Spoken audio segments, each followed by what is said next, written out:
Bon, ce match du Real Madrid nous a quand même montré qu'à l'heure actuelle, avec cette formule-là, ça va être très très compliqué pour le reste de la saison. Salut à tous les gars, c'est Aziel. Aujourd'hui, on se retrouve pour une nouvelle vidéo débrief avec un peu de retard, certes, comme je vous l'ai dit un petit peu dans ma vidéo d'hier, dans mon débrief du PSG, j'ai pris voilà, quelques jours tranquilles, donc comme le match était samedi soir, je ne l'ai pas débrief, je l'ai rattrapé et on va pouvoir le débriefer dans cette vidéo. Rayo Vallecano, Real Madrid, score 3-3. Match qui sur le papier était pas hyper hypant, si on doit être honnête, et moi je pensais que le Real allait même s'imposer assez facilement. Faut pas oublier que le Rayo Vallecano, si je me trompe pas, était pas très bien classé, enfin est pas très bien classé, ou peut-être que je confonds avec Leganés parce que j'ai aussi rattrapé le match du Barça, parce que oui là en gros je vais essayer de vous sortir très rapidement là les débriefs un peu des matchs intéressants du week-end, du coup que j'ai pas pu faire parce que j'étais pas là.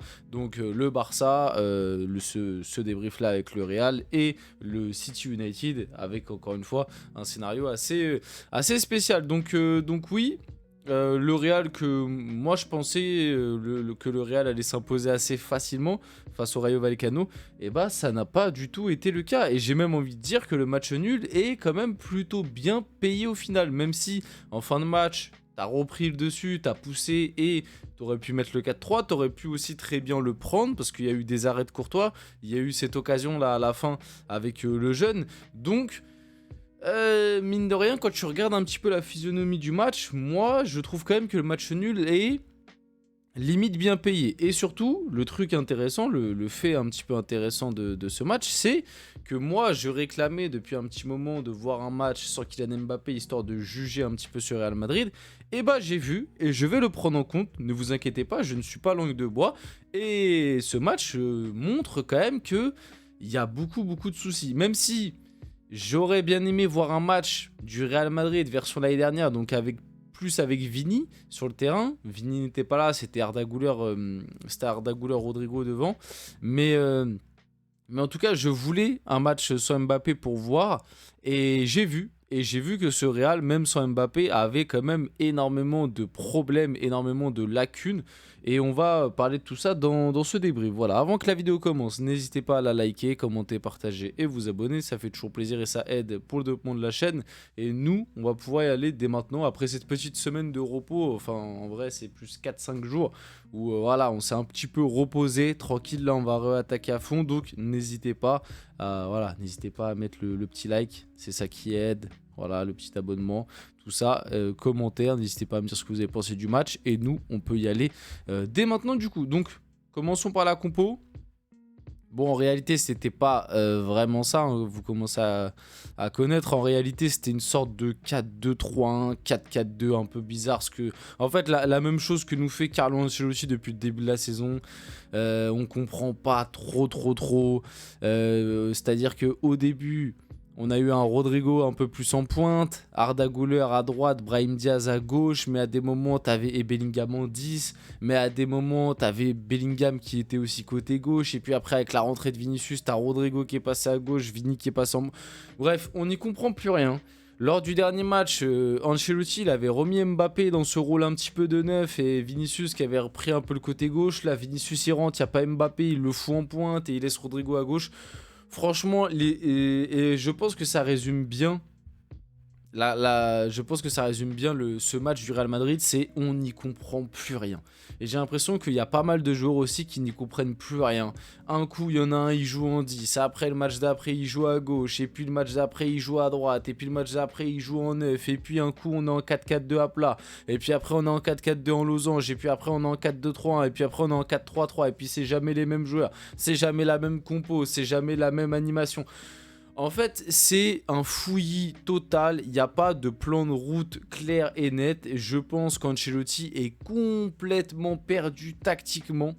Mais je pense aussi que l'un des responsables de tout ça, c'est Florentino Pérez. Et moi, je trouve, et je le répète, qu'il est beaucoup oublié dans la plupart des avis, surtout des supporters du Real. Parce que mine de rien, c'est à eux plus de cibler Florentino Pérez, parce que c'est eux qui suivent le club au quotidien et suivent les mercatos, etc.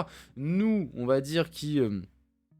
on va dire, on est un peu plus éloigné, parce que moi, le Real, tu vois, c'est pas mon club de cœur, donc c'est un club que je suis énormément, mais j'ai pas la même vision qu'un supporter. Mais moi, je trouve ça quand même complètement dingue que les supporters commencent pas un petit peu à se plaindre du mercato, de l'effectif et de Florentino Pérez. Alors oui, t'as des blessures, mais je suis désolé, l'effectif est trop mal construit. Et encore une fois, c'est pas pour dédouaner Carlo Ancelotti, mais je pense que les supporters du Real ne se rendent pas compte les exploits et vraiment ce qu'a réussi à faire Ancelotti avec cet effectif, c'est impressionnant.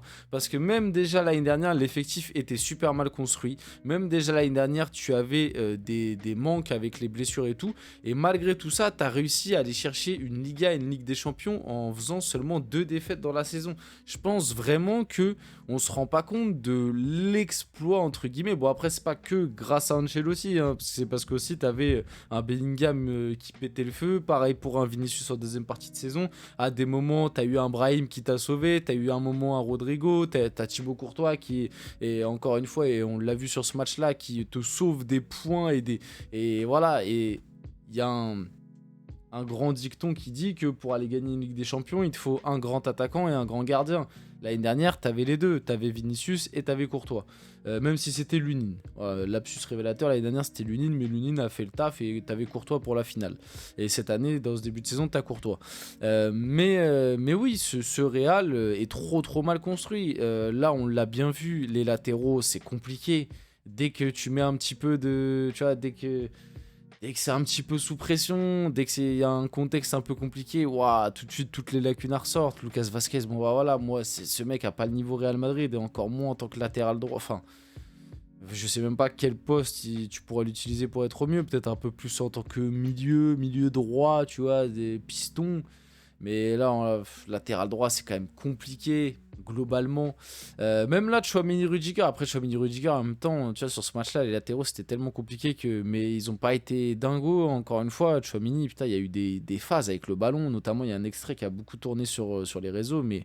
Waouh, le ballon, il est pas mis avec le ballon en ce moment, Tchouaméni, hein. Au milieu de terrain, Valverde, moi, je le trouve cramé. Mais alors là, je trouve que c'est de plus en plus criant. Et pourtant, c'est lui qui sonne la révolte. Il met le but du 2-1. Mais Valverde, je le sens cramé de ouf. Bellingham qui a encore fait le taf, hein. Pour moi, c'est celui qui vraiment assume son rôle ces derniers temps. Heureusement qu'il est là. Modric, compliqué, un peu bousculé. Mais il a quand même cette touche technique qui fait plaisir. Arda Güler, ça a été compliqué physiquement. Brahim Diaz, un peu pareil. Et Rodrigo, je l'ai trouvé quand même plutôt bon sur le match. Globalement, en plus, il met un beau but. Mais ouais, un Real Madrid qui a toujours pas trouvé la formule. Et ça commence à être inquiétant.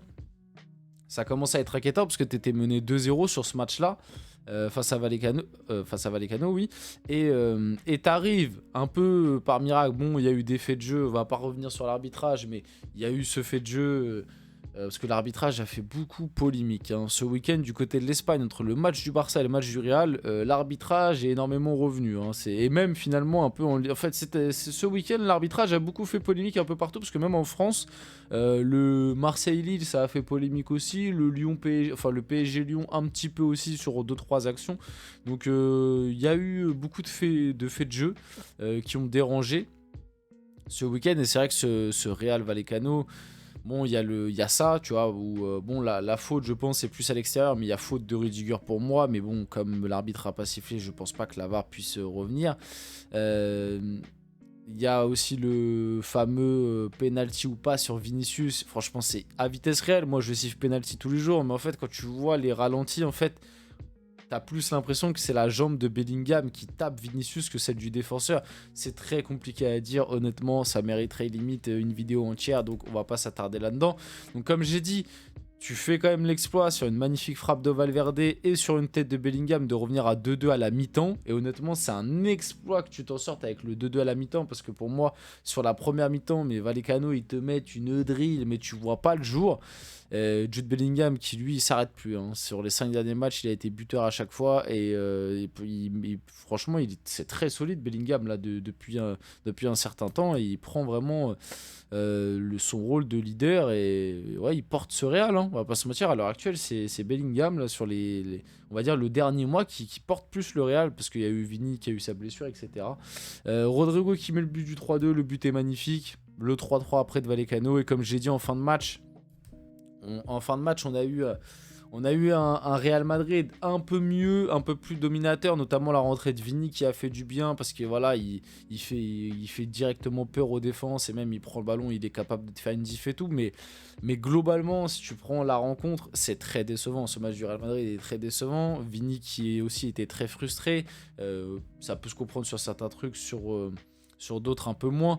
Donc carton jaune qui, pour protestation, qui va faire qu'il sera suspendu contre Séville, ça c'est quand même une mauvaise nouvelle. La bonne nouvelle, c'est que Camavinga a fait son retour sur les terrains, il est rentré et d'ailleurs il a été plutôt intéressant, mais voilà, le Real Madrid qui est encore accroché, le Barça aussi qui se fait accrocher, donc pour l'instant la Liga n'avance pas et c'est l'Atlético qui en profite. On finit la vidéo là-dessus, j'espère que ce débrief vous a plu, c'est le cas, n'hésitez pas à liker, commenter, partager et vous abonner les gars, c'était Azial et on se retrouve très rapidement pour une prochaine vidéo.